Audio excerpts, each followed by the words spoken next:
اعوذ باللہ من الشیطان اللعین الرجیم بسم اللہ الرحمن الرحیم۔ آج کا ہمارا 27واں درس مقدمہ کتاب فارسی جدید سے وائی شناسی سواد۔ آج ہم سواد تک پہنچے ہیں۔ غور کریں۔ الف سامبون، سامبون کہاں ہے؟ نمبر 5 پر۔ اسا کہاں ہے؟ نمبر 4 پر۔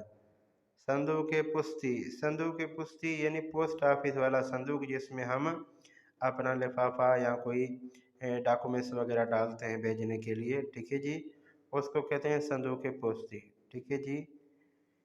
اگر آپ کو ابھی بھی سمجھ میں نہیں آیا تو یہ غور کریں، ٹھیک ہے جی۔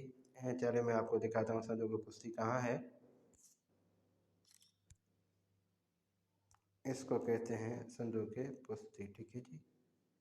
میں آپ کو گول دائرہ بنا کے دکھاتا ہوں، ٹھیک ہے جی۔ یہ جو بنا ہوا ہے نا، اس کو کہتے ہیں صندوق پوستی، ٹھیک ہے جی۔ اس کو میں کینسل کرتا ہوں۔ ابھی آپ کو صندوق گاؤں دکھاتا ہوں، ٹھیک ہے جی۔ صندوق گاؤں، یہ ہے صندوق گاؤں، ٹھیک ہے جی۔ اب آپ کے لیے صندوق پوستی بھی واضح ہو گیا اور صندوق گاؤں بھی واضح ہو گیا، ٹھیک ہے جی۔ ایک مرتبہ پھر شروع سے پڑھتا ہوں۔ سامبون، سامبون نمبر 5 پر ہے۔ اسا نمبر 4 پر ہے۔ صندوق پوستی نمبر 2 پر ہے۔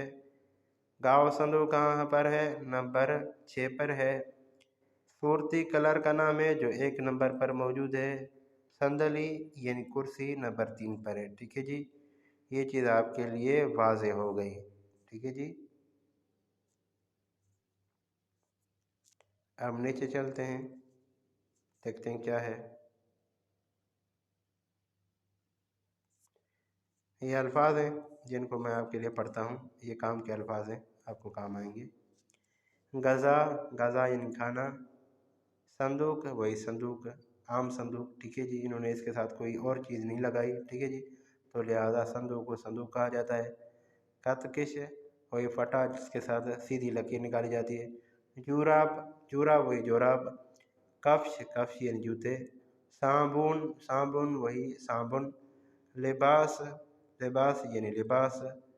صندوق پوستی ابھی آپ کو اوپر بتا کے آیا ہوں۔ گاوے صندوق، وہ میں آپ کو نشان لگا کے بتا کے آیا ہوں۔ صندلی یعنی کرسی۔ اسا یعنی اسا، ٹھیک ہے جی۔ میں سمجھتا ہوں یہاں تک کافی ہے۔ یہ تھا آج کا ہمارا 27واں درس۔ السلام ورحمۃ اللہ۔